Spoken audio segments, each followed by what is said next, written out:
Vai, gente, diz que vocês sabem quem é ele. Não é um ator global. O Lucas tem certeza que é um ator da Globo. Quem é? Nops. Alguém chuta? Holanda. Não? Ah, nossa amiga holandesa foi embora. É verdade. Sim? Sim, não? O cara do centímetro quadrado, exatamente. Abraham Kuyper, já vou explicar o que é o centímetro quadrado, ele não é cientista, não tem nada a ver com isso. Ele nasceu em 1837, nos Países Baixos. Ô, gente, eu acho que eu vou até resumir os outros, para eu ter mais tempo para falar dele. O Kuyper é o seguinte, por que eu estou falando isso? Porque ele é fundamental nesse tipo de visão que a gente está falando aqui. A Holanda já havia sido um centro de formação cristã muito forte, assim, na época de Calvino e tal, a Holanda trazia os resquícios disso. Aí a gente estava falando da invasão holandesa aqui no Brasil, que se eles tivessem invadido o Brasil inteiro, o Brasil seria diferente e tal, mas enfim, isso é outra coisa. A questão é que quando Kuyper nasceu, já não era a mesma Holanda, já era um país no meio de um contexto extremamente secularista. Isso já são 50 anos depois da Revolução Francesa, mais ou menos, então os valores da Revolução estavam em alta, assim, a questão de a razão está acima de todas as coisas, a luz que vem do entendimento e essas coisas.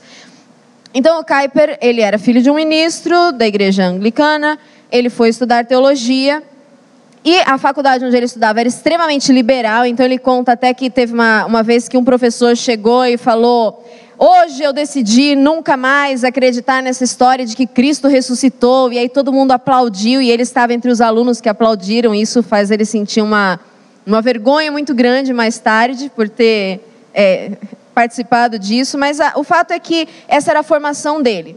A Bíblia é um livro de histórias e essas coisas. Então ele se forma e vai trabalhar como ministro em uma igreja, numa cidadezinha pequena.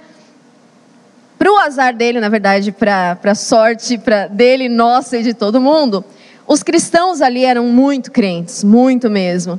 Então, eles até boicotam pregações dele, porque eles falam: a gente não vai ouvir esse negócio, porque ele está falando muita besteira. Isso não é nada bíblico, isso não é nada... Ele fala que o pessoal daquela comunidade ainda tinha muito forte os valores da reforma protestante, ainda da época de Calvino, mesmo que eles nem soubessem quem era Calvino. Bom, ele só descobriu isso muito mais tarde, né? Mas enfim. E aí os irmãos começam a orar por ele, começam a orar pela conversão do pastor deles. E ele vai, começa a visitar eles, já que eles não queriam ouvir as pregações dele na igreja, começa a visitar. E com isso ele começa a descobrir quem são aquelas pessoas, e ele fica encafifado, porque ele percebe que o cristianismo deles faz muito mais sentido do que o dele. Tudo tem muito mais lógica, mais coerência, mais fundamento. Eles conheciam muito mais a Bíblia do que ele.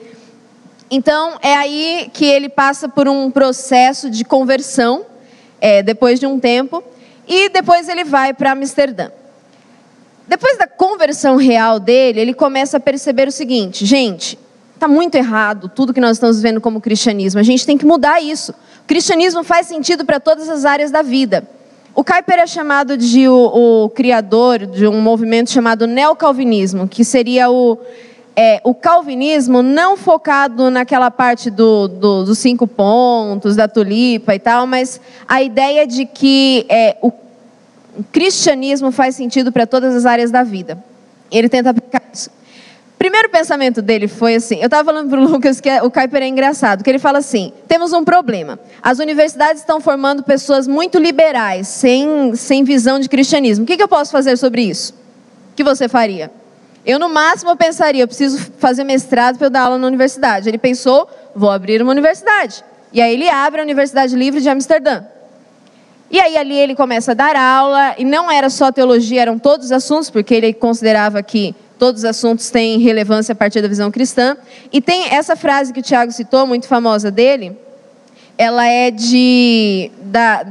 o discurso de abertura da universidade, que é quando ele fala...